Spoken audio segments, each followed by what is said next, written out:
Okay, so we all know Eden Park, right? I mean, it's legendary for Rugby World Cups, those massive concerts, you name it. Totally. But we're going to dig a little deeper today.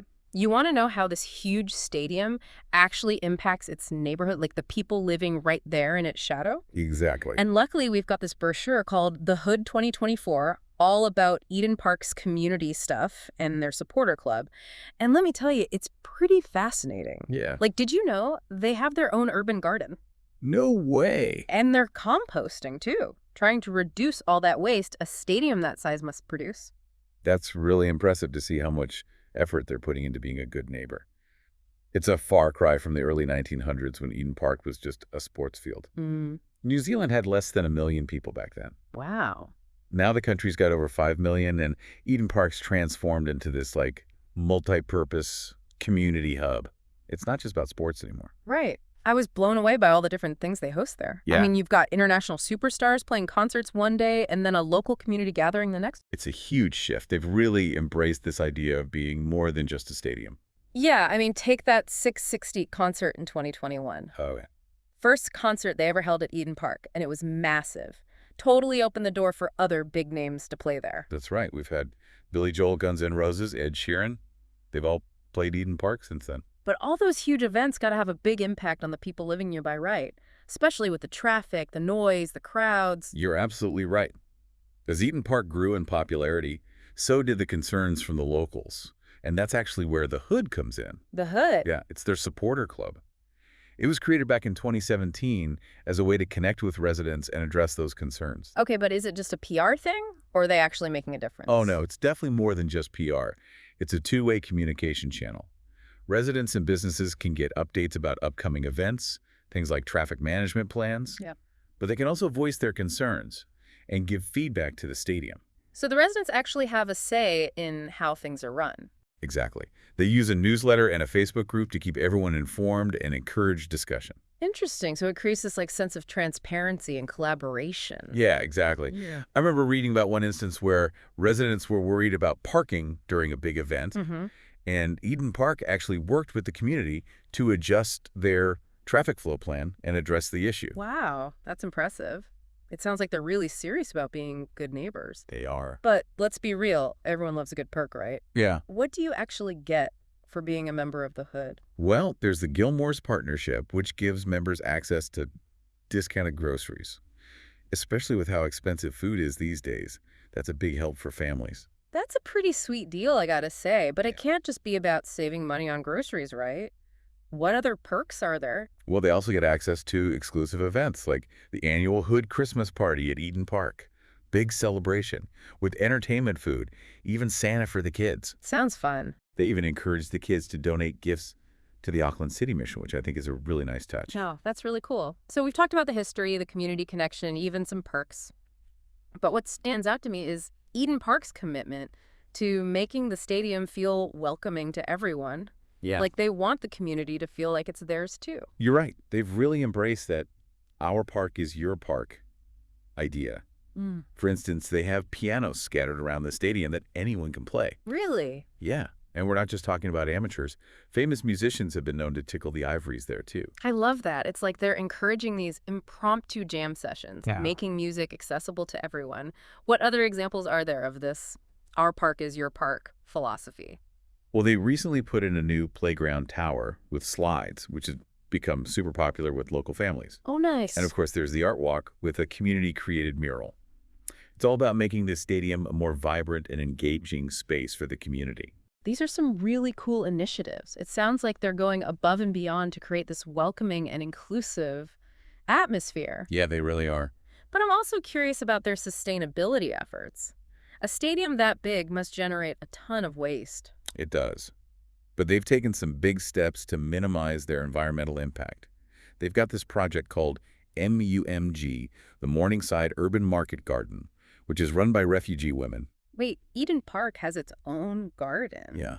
They grow all sorts of fresh produce and sell it to local cafes. That's incredible. How much food are we talking about here? It's pretty amazing. In just 7 months, they produced over 500 kilograms of produce. Wow. That's enough to feed a lot of families with fresh, locally grown food. Imagine that a stadium feeding its community. It's a fantastic example of sustainability in action. That's seriously impressive. But what about all the food waste from events and the stadium itself? Surely they can't compost all of that. Actually, they can. They have MUCK, the Morningside Urban Compost Kitchen, where they compost everything from food scraps to meat bones and shellfish. And get this, the compost is free for the community to take home for their gardens. That's brilliant. What a great way to close the loop and give back to the community. They're really taking sustainability seriously. They are, I, and they encourage everyone, patrons, suppliers, even the whole neighborhood, to join them in their efforts to reduce their environmental footprint. It's a real community effort. it's inspiring to see a venue of this scale taking such a holistic approach to community engagement and sustainability. But there's one more thing I wanted to touch on: accessibility. It's an important aspect that's often overlooked, but it seems like Eden Park has made it a priority. Absolutely. They're doing some amazing things to make the stadium more accessible and inclusive for everyone, regardless of their abilities. Ah, For example, they have these dedicated spaces around the stadium designed specifically for wheelchair users. okay. These spaces have features like live-action replays, infrared heating, and specialized sound systems. Wow, they've really thought of everything. It shows a real commitment to making sure everyone can enjoy the events at Eden Park comfortably. What other steps have they taken to enhance accessibility? It's amazing how much they're doing to make everyone feel comfortable at Eden Park.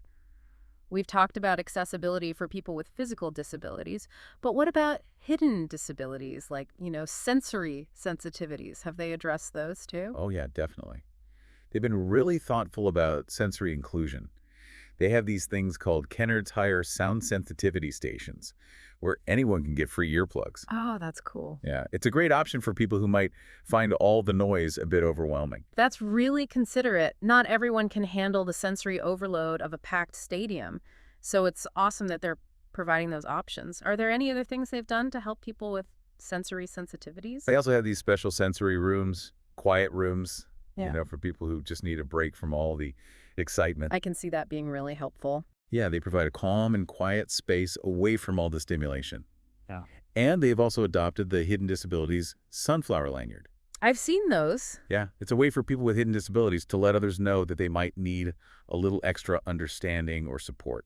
It's fantastic how they've made all these accessibility features a core part of the stadium experience. It really shows how committed they are to inclusivity. But okay, let's shift gears for a sec and talk about the heart of Eden Park, the sports. I mean, they've hosted some legendary sporting events, haven't they? Oh, absolutely. We're talking the 2011 Rugby World Cup, the 2015 Cricket World Cup, and more recently, the 2021 Women's Rugby World Cup and the 2023 FIFA Women's World Cup. Eden Park has seen some truly iconic moments in sports history. I bet the atmosphere during those events was electric. Speaking of history, this brochure mentions Graham Walton, the Eden Park historian. He's been working there since 1992, but his connection to the stadium goes way back, right? Way back, his dad first took him to Eden Park in 1946. Can you imagine all the stories he must have? He calls Eden Park a special place with an amazing legacy. And you can tell it's more than just a job for him. It's a part of his life story. That's so cool. It sounds like Eden Park has a way of capturing people's hearts and becoming part of their personal narratives. And speaking of legacies, we can't forget the people behind the scenes who made all this possible. The Eden Park Trust deserves a ton of credit for their vision and dedication in transforming Eden Park into what it is today. For sure. They could have easily just focused on hosting sports and making money, but they chose to do so much more. Right. They're constantly coming up with new ways to make things better for fans, give back to the community, and just make Eden Park a truly special place. Remember, they had to get special permission to even host concerts, and that was only in 2021. Yeah. Now look at them. They're attracting the biggest names in music. It's pretty remarkable. They've really pushed the boundaries of what a stadium can be. And they've done it all while staying true to their values of community engagement, sustainability, and inclusivity. It's truly inspiring, honestly. I'm really impressed with everything we've learned about Eden Park today. It's so much more than just a place to watch sports. It's a community hub, a cultural center, a sustainability champion, and a model for inclusive design. It really is.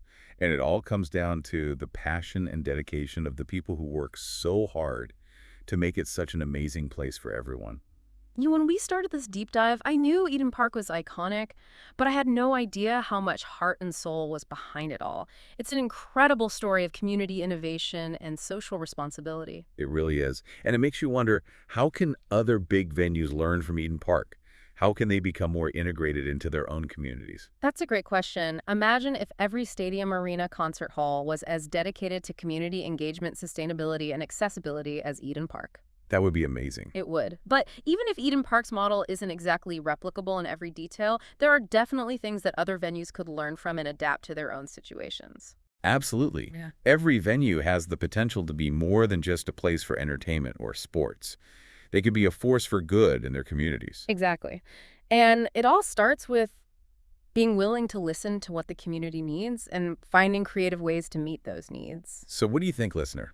What stood out to you the most about Eden Park? What lessons can we take away from their approach? We'd love to hear your thoughts. We've only just scratched the surface in this deep dive. There's so much more to discover about Eden Park. We encourage you to check out their website, their social media, maybe even plan a visit yourself. You never know. You might even be inspired to start your own community initiative or get involved with making your neighborhood a better place. That's a great idea. Huh.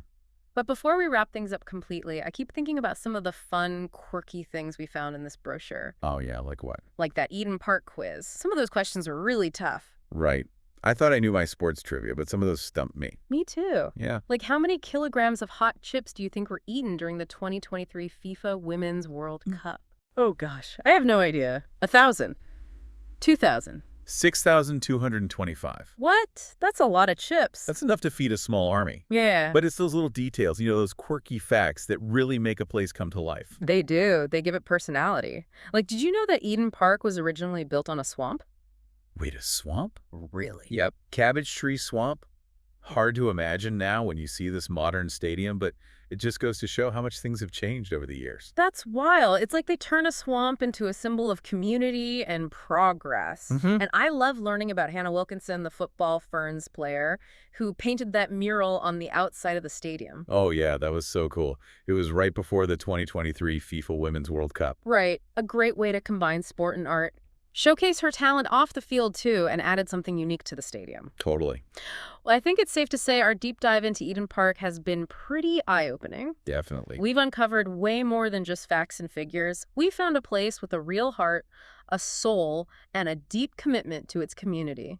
It's been awesome exploring all this with you, and I hope our listeners have gained a new appreciation for what a stadium can be. We've just scratched the surface here. There's so much more to discover about Eden Park, so go check out their website, explore their social media, maybe even plan a visit. You never know. You might just find your new favorite community space. Or be inspired to create something special in your own neighborhood. Who knew a stadium could be so much more than just a place to watch a game? This has been a fascinating deep dive. Thanks for joining us.